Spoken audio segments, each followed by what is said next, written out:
this quick, please. I'm on a very tight schedule. Happy birthday. The day I'm writing this is a few days before, but I don't know when this will get to or when you'll respond. We usually open the pharmacy at 9 a.m. Sometimes earlier if someone was feeling particularly ill. I haven't heard from you in a while. Mum's been a wreck, but I've tried my best to hold it together, for her sake. Sorry, could you repeat the question, please? We both know she's always been a worrier, and I don't want her to worry about me when she's already losing it enough as it is thinking about you. What were my shifts like? Besides from that, everything at home is alright. Both Mum and Dad have been busy organising something. Well, I'm the activities coordinator and the manager, so it's a very demanding job. I have to rely on my employees to take on extra duties when necessary, which is, well, all the time. I don't know what, but they keep saying it's something that was on your wish list that you asked for a while ago. Treating elderly patients is a very demanding job, and sometimes you can't save them all. I hope the people in the care home are treating you nicely. I get into the kitchen at 5 a.m, early before most of the residents are awake, so I was none the wiser. Although Rue did encourage me to take on personal care roles, and thought you needed training for that, but I suppose it doesn't matter when you're understaffed. I miss you so much, and I'll visit when I get the chance. Well, I worked late shifts well into the evening, long after everyone's left. I hardly got any breaks though, since it was just me and Joanne, and sometimes I was the only cleaner in the building. Lots of love, Jane.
When I was younger, my granddad and I loved going to the park.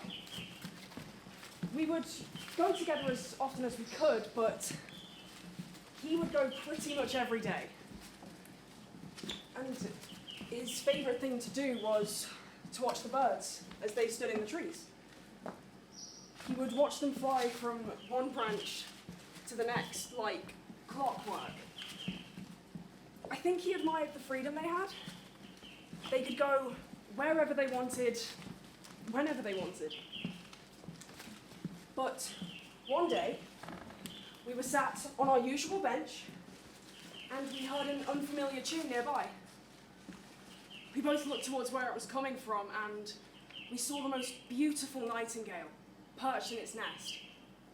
My granddad couldn't believe it. He'd waited years to see one of those. I thought it was incredible. So the next day, I brought my friends with me, so they could see it. Come on. I took them to the same spot, and we waited. But it wasn't there. So we tried again the next week, in a different spot this time. And still nothing. But the following weekend, I went back there with my granddad. He was drawing in his sketchbook, and I was desperately waiting to see that nightingale again. And to my surprise, it was there. It came back. I pointed this out to my granddad, and he just smiled at me as he gave me the piece of paper from his sketchbook. And on it was a drawing of that very same nightingale. I've kept it with me all this time because it's almost as if there's something about that bird that brings us together. That probably probably sound silly, but there's just something about the look of it all that makes me hang on to that moment. Or perhaps it wasn't luck at all.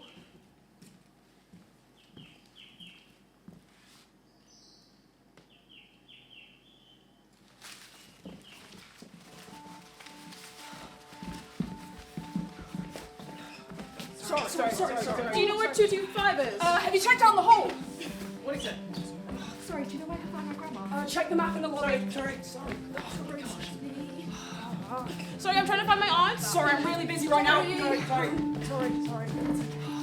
Sorry, do you possibly know which corridor it is? Did you check the right one? No, this one. Do you know where the second floor is? The stairs. Third floor? Sorry. Do you know which of the corridors? Sorry. Have you asked reception, please? Excuse me, I'm looking for Judy Davis. Check the map. Sorry.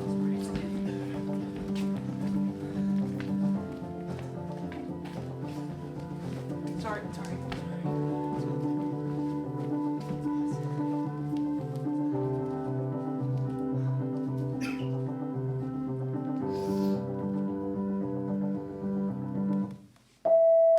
Hi, Grandad. It's Shannon. I just thought I'd check in and see how you're doing. I'm sorry it's been a while. I've been spending a lot more time at work. You know, I've been covering shifts, networking, training the new starts. But it was all worth it because I got that promotion I was telling you about. There's not a massive difference between the pay or the hours, so I'll still be super busy. But I'm really happy with it, so I don't mind. I'm actually just at the end of my break right now, so I'll call you back in a bit. Hi, Grandad. I was at the park earlier today. I had some time to kill before work, so I just sat down for a bit to watch the birds, and it reminded me of how much time we used to spend together. I really miss that. I miss being able to sit next to you on our bench, and I miss holding every document on your face.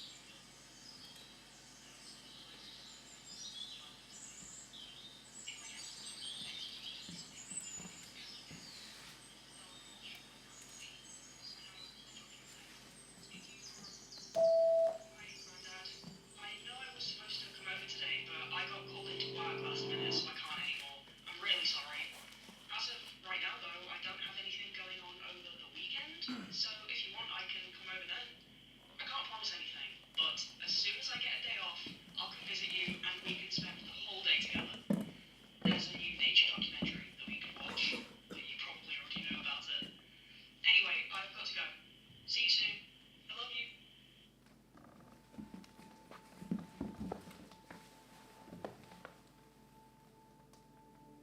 About a month ago, they always seemed to have an excuse for why I couldn't see her. I saw that his medicine was getting low, but not replenished. There were incontinence pads sprawled on the floor, and there was a plate of rotten food on his windowsill. Her room was a mess. It hadn't been cleaned in days.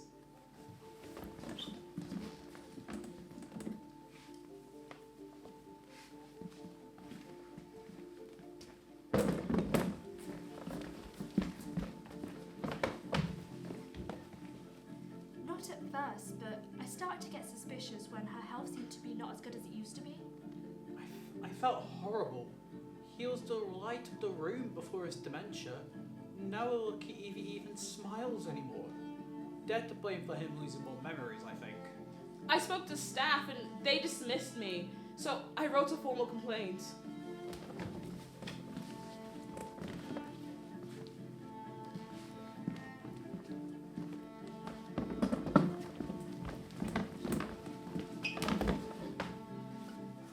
I tried to write a letter at least once a week, but she never seemed to get any of my letters. Nothing. They did nothing. He sat there crying because of his infected wound, and they just did nothing. In fact, someone told him to shut up.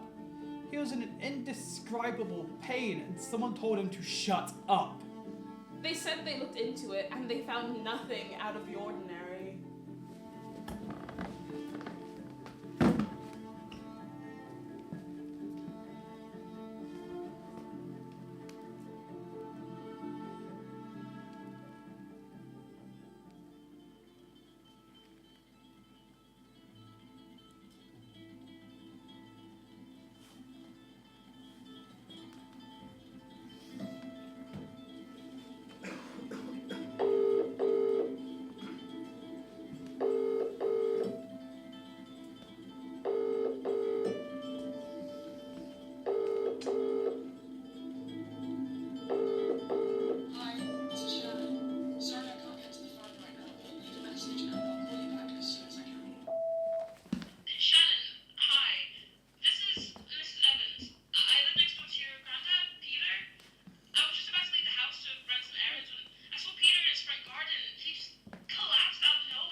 right here. It's gonna be okay. Coordinate It's this. They'll gonna be be here in a few fine. minutes, okay? So they'll check over you. They'll Grandad, make sure can you you're hear okay. me? If they need you to go, Everything they'll take okay? you to the Grandad, hospital. please.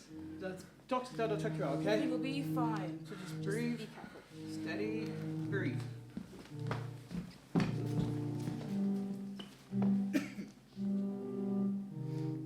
Right, so that's the end of the tour. I've shown you our facilities. Do you have any questions? No, I think we're all good. What do you think, Grandad?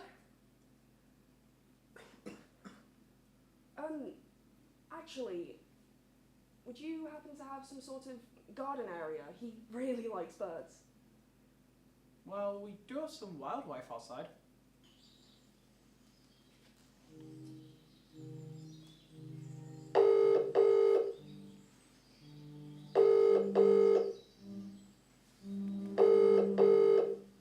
Hello, Shannon Matthews. This is Kat McPhee. I'm a journalist with the BBC News.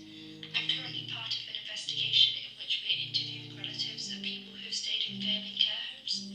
And we found your grandfather's name, Peter Matthews, in the records of one of the establishments we are looking into.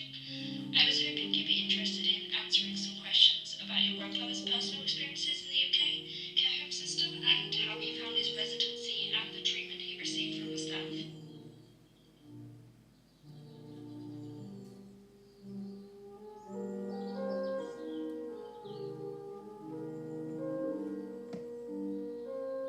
Mr. Matthews! Grandad! Mr. Matthews, can I be up there? Come on, carefully, careful. Yeah. Oh, whew, there we go. Phew. So, I heard there was a report about your personal care. Do you want to explain? Where's Lacey? Unfortunately, she is ill at the moment. I'm not sure when she'll be back. Lacey always does my personal care. I know, but James will have to do it for the time being. I don't want James to do it. Why not? You know James. I don't want a man to do it. It's not right.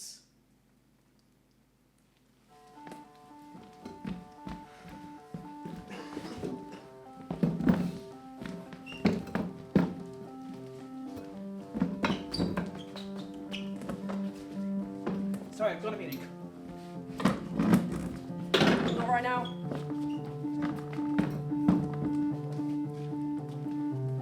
In just 5 more minutes, please.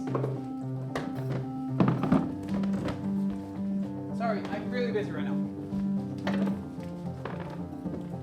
Find someone else.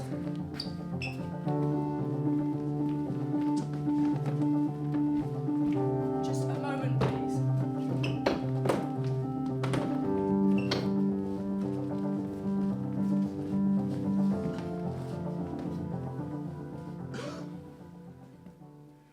So, James, you've been doing the cooking as you normally would, and I also put you on personal care? Oh, actually, I do believe I've received a complaint about that. Oh, a complaint. I believe I did hear about that, but you can leave that to me. I can get that sorted for you. That's not a problem. You've given me 2 12-hour shifts back to back. What's up with that? Well, since we only have one janitor in at the moment, I'm going to need you to cover her shift, so that's why I've got you working double. Wait, but some of us have families and kids to get back to. We can't keep pulling overtime like this. Well, I understand that you all have personal lives that you need to attend to, but while you're at work, I need this to be your priority. What about those of us that are doing roles that we're not trained in?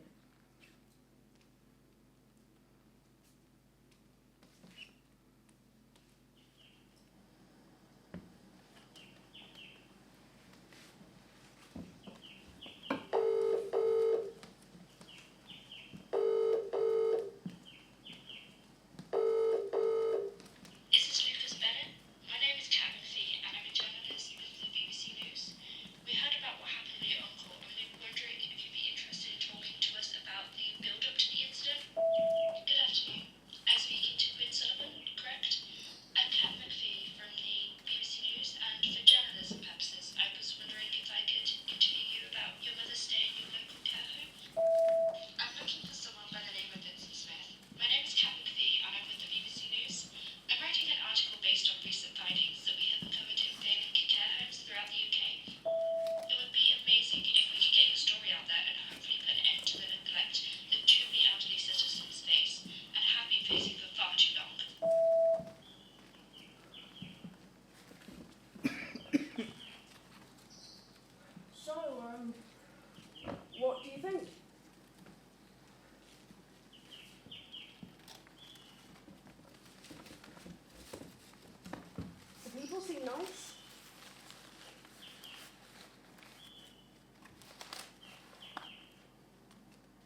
can really hear the birds out here.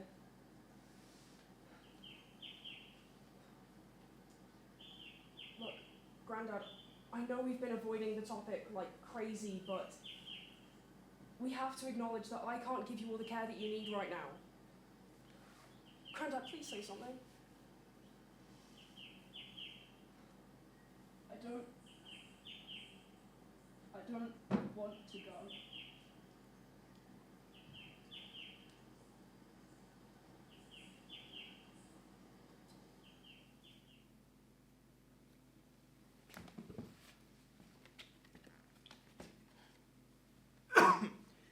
When I was little, my parents had to go on this business trip halfway across the globe. So my grandparents treated me to a week at Butlins for the summer. It was really fun. We got to go play on the beach together, we built sandcastles, we ate cotton candy and rock. I even got to dance on stage with my grandpa. It's a memory I'll treasure for the rest of my life. When I was little, my aunt took me to a safari park.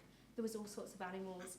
There was kangaroos and lions and tigers and wolves. And we got to go in with the kangaroos, and one of them put their paws on my hands, and it was the cutest thing ever. And I'm so glad that she took me there, because she knows I love that kind of thing. She loved the rain. Whenever I hear it, it's all I think about. It's her. When I turned 10, my aunt said I was such a big kid now. You know, double digits. So when I opened my card that year, there was a £10 note inside. It wasn't much, but I felt like the richest kid in the world. I wasted it all on sweets. But I would give anything for that again.